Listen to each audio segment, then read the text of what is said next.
بسرا صاحب اتنی کمفرٹیبلی ہم نے دیکھ لیا کہ 27ویں ترمیم جو ہے منظور ہو گئی ہے سینٹ سے.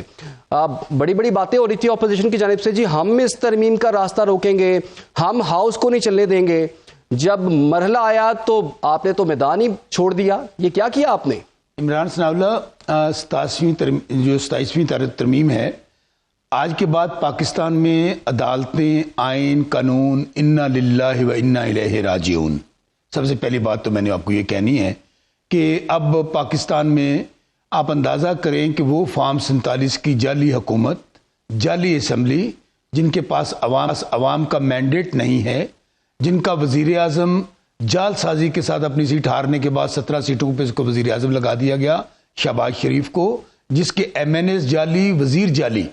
اور آپ کیا کر رہے ہیں کہ آئین جو کہ حکمرانی معاہدہ ہے ریاست اور عوام کے درمیان، آپ اس میں اتنی بڑی تبدیلیاں کر رہے ہیں جس میں آپ کی، میں نے آپ کا، عدالتیں اس ترمیم کے بعد مکمل طور پر ختم ہو گئی. عمران ثناءاللہ، آپ، میں یا عام آدمی، چونکہ بڑے لوگ جو ہیں جن کو اب آج بیٹھے ہوئے ہیں، جن کے پاس پیسہ ہے، طاقت ہے، اقتدار ہے، ان کے لیے تو نہ کوئی عدالتیں ہیں، نہ کوئی قانون ہے، نہ آئین ہے.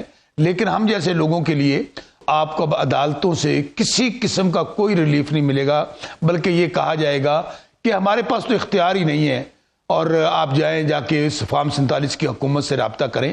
اس لیے میرے بھائی، بسرا صاحب یہ بتائیں آپ نے ایوان میں آج کیا کیا ہے؟ اچھا، میری ایک فکر اور، ووٹ مخالفت میں نہیں پڑا. جی میں بتاتا ہوں. ووٹ مخالفت میں نہیں پڑا، الٹا آپ کے ایک شخص نے ان کے حق میں ووٹ کاسٹ کر دیا، سیف العبرو نے استعفیٰ بھی دے دیا. پھر ایک فکر اور کہہ کے کیا آپ اندازہ کریں کہ قیدی نمبر 804 کا اتنا خوف اور ڈر ہے کہ آپ نے پاکستان کا آئین ختم کر ڈالا، آپ نے پاکستان کی عدالتیں ختم کر ڈالی. پہلے آپ نے ڈاکہ مارا ووٹوں پہ، پھر آپ نے مخصوص نشستیں چھینی، اور اب آپ نے رہی سے ایک کثر ڈر اس بات کا ہے کہ جب عمران خان واپس آئیں گے تو ہمارے ساتھ جو ہم چوری کر رہے ہیں، جو ہم نے لوٹ مار کی ہے، جو ہم نے آئین توڑا ہے، تو عمران خان ہمارے خلاف آ کر کارروائی کریں گے. اور میں آپ کو یہ ابھی بتا رہا ہوں کہ جب انشاءاللہ ہماری حکومت آئے گی، جو بہت جلد آئے گی، کیونکہ اس وقت صرف عوام عمران خان کے ساتھ ہے، یہ تمام جعلی ترامیم، جعلی پارلیمنٹ کے ہم ختم کر دیں گے. دوسرا، آپ نے کہا کہ آپ نے ایوان میں کیا کیا ہے. عمران ثناءاللہ سن لیں، ایوان میں ہم نے کیا کیا ہے. ایوان میں ہم نے یہ کیا ہے، ہم نے تو وہاں پہ مخالفت کرنی تھی، ہمارے لوگوں نے ڈٹ کر مخالفت کی ہے. اس ترمیم کو آن دی فلور آف دی ہاؤس پھاڑ کر پھینک دیا ہے. بسرا صاحب، آپ پہ یہ الزام لگ رہا ہے کہ آپ نے تو حکومت کو پورا موقع فراہم کیا، جی اب کر لیں، ہم جا رہے ہیں. میرے بھائی سن لیں نا، جب ہمارے پاس مطلوبہ میجورٹی نہیں تھی، ہم نے اس کا بائیک آؤٹ کیا ہے. ہم نے اس کا، یہ جو جعل سازی کے ساتھ ترامیم پاس ہو رہی تھی، جو جعلی سینٹ اور اسمبلیاں پاس کر رہی ہیں، ہم نے اس کا بائیک آؤٹ کیا ہے. ہم نے اس لیے ووٹ نہیں ڈالا، ہم سمجھتے ہیں. تو بسرا صاحب، آپ نے اس کا بائیک آؤٹ تو کیا ہے، لیکن اسی اسمبلی میں آپ کے سینیٹرز موجود ہیں. ایک طرف آپ اسے جعلی بھی کہہ رہے ہیں، وہاں پر ہونے والی ترمیم کو آپ کہہ رہے ہیں یہ سب کچھ فراڈ ہو رہا ہے، اس کا بائیک آؤٹ بھی کر رہے ہیں، لیکن تمام سینیٹرز آپ کے موجود ہیں. بہت اچھی بات آپ کہتے ہیں کہ آپ اس کو چھوڑیں. پھر وہ کہتے ہیں ٹیپو سلطان کبھی جنگ نہ ہارتا اگر میر جعفر اور میر جعفر ساتھ نہ ہوتے. یہ جو میر جعفر ہیں، ہر صف کے اندر اچھے برے لوگ موجود ہوتے ہیں. آپ یہ دیکھیے کہ وہ حضرت علی کا قول ہے نا، جس پر احسان کرو اس کے شر سے محفوظ رہو. یہ اوبڑو یا کوئی اور یہ کونسلر منتخب نہیں ہو سکتے تھے اگر ان کے پاس عمران خان کا ٹکٹ نہ ہوتا.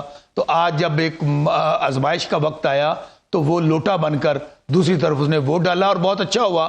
ایسے لوگ میں سمجھتا ہوں کہ جو ہماری صفوں کے اندر ہیں ان کو سامنے آنا چاہیے. اچھا ہوا یہ. بسرا صاحب، ابھی یہ جو 27ویں آئینی ترمیم ہے، کل قومی اسمبلی میں بھی جی یہ پیش ہو جائے گی. آپ ذرا چیک کر رہے ہیں اس حکومت کا کانفیڈنس لیول. فیصل وارڈا آج سینٹ اجلاس سے پہلے ہی آئے اور مٹھائی لے کر آئے. انہوں نے کہا کہ ایڈوانس جو ہے مٹھائی لیں، اور اب کل قومی اسمبلی میں یہ ترمیم جو ہے وہ پیش ہوگی، اور وہاں پر بھی نمبر جو ہیں کافی کمفرٹیبل ہیں. 224 ووٹ درکار ہیں، وہ اس حکومتی اتحاد کے پاس ہیں. پاکستان تحریک انصاف کے پاس کیا ہے؟ کیا وہاں پہ بھی کل آپ جو ہے وہ میدان چھوڑ کے چلے جائیں گے؟ اور آپ کی تحریک کس شکل کی ہوگی؟ اگر آپ ایوان میں ہی کچھ نہیں کر پا رہے تو اس سے باہر کیا کریں گے آپ؟ اچھا عمران ثناءاللہ، میں نے انٹرپٹ نہیں کیا، پوری بات سنی بٹ صاحب کی، مجھے امید ہے وہ انٹرپٹ نہیں کریں گے. گزارش یہ ہے، میں پہلے آپ کو کہہ رہا ہوں کہ یہ اس اسمبلی کے پاس کوئی استحقاق نہیں ہے یہ جعلی اسمبلی ہے، اس کا جعلی وزیر اعظم ہے جس کو عوام نے ووٹ نہیں دیے۔ اگر اسمبلی جعلی ہے، اس اسمبلی کے پاس میری گزارش سن لیں، اس اسمبلی کے پاس اختیار ہوتا ہے جو عوام کے ووٹوں سے منتخب ہو کر آتے ہیں۔ آپ کو اس بات کا علم نہیں ہے کہ 8 فروری کو 2/3 میجورٹی قوم نے عمران خان کو دی، قیدی نمبر 804 کو دی۔ جن کو وزیر اعظم ہونا چاہیے تھا عمران خان کو، وہ جیل میں ہیں، اور جن کو لوٹ مار، کرپشن اور منی لانڈرنگ میں جیلوں میں ہونا چاہیے تھا، وہ شہباز شریف، نواز شریف یا دوسرے جتنے وہ لوگ، کوئی صدر بن گیا، کوئی وزیر اعظم بن گیا، کوئی گورنر۔ یہ تو سارا جعلی نظام ہے۔ اور اب جتنی بھی ترامیم ہے، ہمارا آپ کو بتانے کا مقصد یہ ہے، اگر اسمبلی جعلی ہے، اگر فارم 47 کی اسمبلی ہے، تو مجھے بتائیں کہ ان کے پاس کیسے اختیار ہے آپ کی کسی قانون میں اور آئین میں ترامیم کرنے کا؟ میرے بھائی، اور یہ جو ترامیم کی جا رہی ہیں، کیوں کی جا رہی ہیں؟ خواہ 26ویں ہو، خواہ 27ویں ہو، صرف اور صرف اس جعلی نظام کو بچانے کے لیے، اس جعلی حکومت کو بچانے کے لیے۔ آپ نے دیکھا جب 3 حلقے اسلام آباد کے کھلے تو جسٹس جہانگیری صاحب نے فارم 45 مانگے، انہوں نے قانون ہی چینج کر دیا کہ سرونگ ججز نہیں سنیں گے، ریٹائرڈ ججز سنیں گے۔ تو میرے بھائی، آپ مجھے بتائیں، کوئی قانون سازی، ہمارا پریمبل ہے کہ قرآن اور سنت کے خلاف نہیں ہو سکتی۔ آپ چوری کریں، آپ ڈاکہ ماریں، آپ قتل و غارت کریں، آپ کو ساری عمر کوئی سزا نہیں ہو سکتی، آپ کو مقدمہ درج نہیں ہو سکتا، آپ آئین توڑے، آپ خلاف کارروائی نہیں ہو سکتی۔ یہ کون سا قانون ہے؟